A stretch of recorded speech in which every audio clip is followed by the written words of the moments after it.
Hello Internet, Ben here.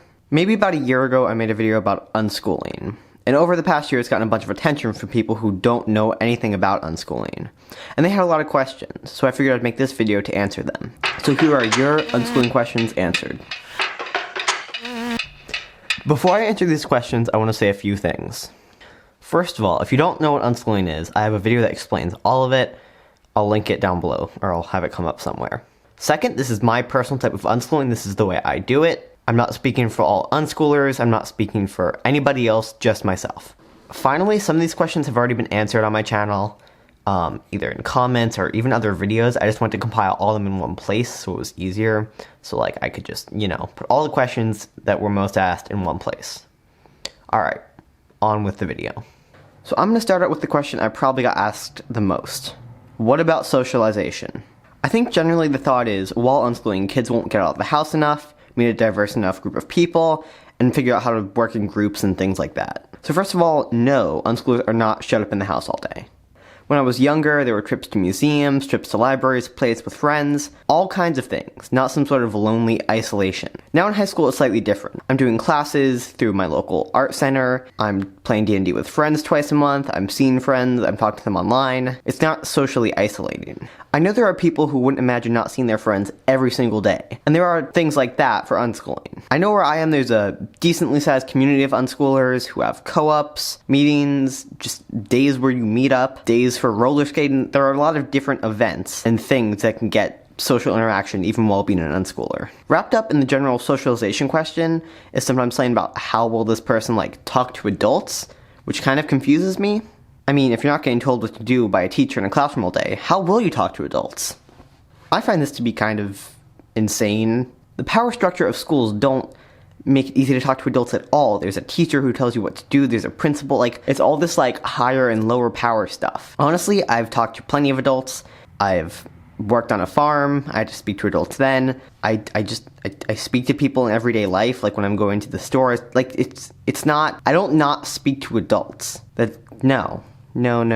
Also, I'll often see things about how unschoolers won't be ready for the real world, which is ridiculous because the real world doesn't take place in a classroom with a bunch of students taking the same test, learning information for the same thing. That's not how the real world works. Unschooling is about learning things, but also building good habits and learning just to exist as a person. Not something school's really about, at least from my perspective. I'm not saying life isn't filled with busyness and work and things you gotta do, but if you can learn to exist as a person younger in life, you can function better when you're an adult. Learning to cook, learning good sleep habits, learning how to take care of yourself, all things that aren't really taught in the typical school system, at least anymore. This question does kind of piggyback off the last one, but I thought I'd answer it on its own because I've gotten it asked enough. I've met most of my friends through unschooling, whether it's clubs or groups or any kind of real social thing. Most of them I've met through unschooling. I honestly think meeting friends through unschooling is much better than what I would have gotten in a more traditional school environment. In a more formal school, you're put with people in your exact age group from your exact local area. Whereas through unschooling, I've had the opportunity to meet people from wider age ranges, from all different areas. Tons of people who I wouldn't have met if I was in a more formal school. As far as seeing my friends, I touched on it a tiny bit earlier, but I see most of them through groups or clubs or classes. There are things that have been arranged, so I play D&D with my friends twice a month. I talk to them online all the time. I have ways of talking to friends, even though I don't go to school all the time. So there's my opinion on that aspect of it. I got a lot of questions about if I would or would not be getting a diploma or a GED or how any of that works. I will not be getting a diploma. So while you could technically get a GED, and there are different programs through high schools and things like that, I will not be getting one. I know there are a few programs where you can, but through just straight up homeschooling or unschooling or whatever, you cannot get a diploma without doing a GED or some sort of umbrella, other kind of program. A lot of people were questioning the legitimacy of unschooling when I said I couldn't read till I was about 8. But now I love reading, so why does that matter? I read for fun at night, and even during the day if I have a good book. I wasn't forced to read. I was nudged to read, but I was never really forced to read a book. And I think the fact that I love reading and the fact that I wasn't forced to read are not a coincidence. I think I love to read because I was never forced to read.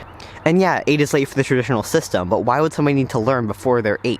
And there are lots of people who want to read before then. If they do, then teach them to read. But there's no reason that they should absolutely need to, otherwise they'll be considered behind. Also, people seem to have the idea that because I didn't read till I'm 8, I'm a bunch years behind on reading levels. That makes no sense. I read at a normal level. I read books that my sisters, who are in a more normal school environment, read. I'm not behind my reading just because I started reading when I was 8. What about getting a job? Honestly, I think unschoolers have the same odds of getting a job that a public schooler or somebody who went to a more traditional school would. First of all, unschoolers are good at finding opportunities. When you have a hobby or something you're working on, you're gonna have to communicate with people. And that teaches reaching out and good communication skills and finding opportunities. I'm not saying it's easy to find a job, I'm just saying unschoolers are very resourceful. As far as working in a group setting and working with others, I don't really think this would be a problem.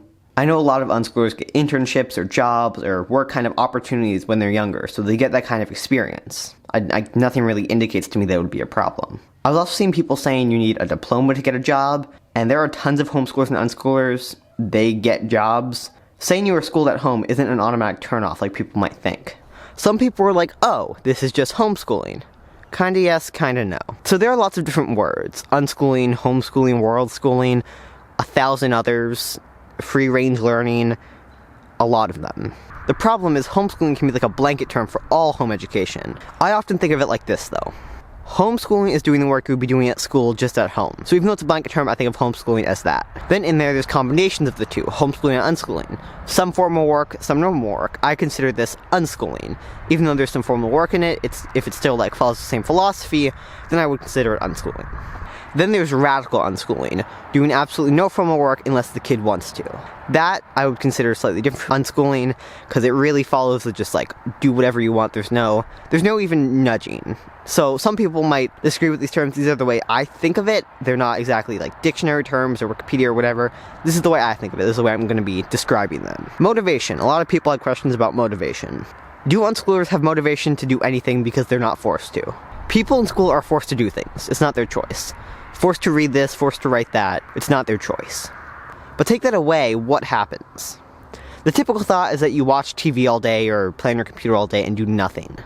But after a while, you'd get bored of that. You can only spend so much time playing video games without wanting to do something more with that thing or do something completely different. When you have free time, you want to do things. You can't just watch TV forever or relax forever. That's not how humans work. We want to do things. Let a kid watch TV for 30 days, they're going to want to do something else. Seriously. So that's it. Those are your questions. I did my best to get a bunch of them that were pretty common, although I know I probably didn't get all of them. But yeah, I did my best. Alright, that's it. Thanks for watching, I'll see you next time.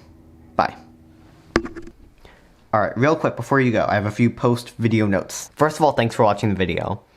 So my next video, or a video coming out at some point, is going to be something involving social media.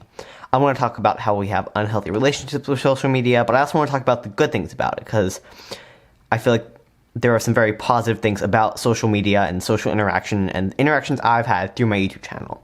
So I want to talk about that. So although this won't happen in any other video, I'm going to mention I have a Twitter and an Instagram. If you want to follow them, you can. I'm going to be posting on them non-stop for about a week, and then I'm going to totally stop posting on them for a week as part of an experiment for this video. So if you want to follow them, you can. They'll be linked down in the description. Next, there's a lot of videos I've teased in the past, a short film, things like that. Some of them are coming. I'm working on editing these videos and getting them finished up, so you should be seeing more videos soon. I'm going to start trying to post more often because I really enjoy making these videos. So I'm going to try to speed up my process a bit. So it's not a once a month kind of thing. Maybe every 2 weeks is going to be my new goal, or, something like that. Alright, thanks for watching the video, and I will see you in the next one.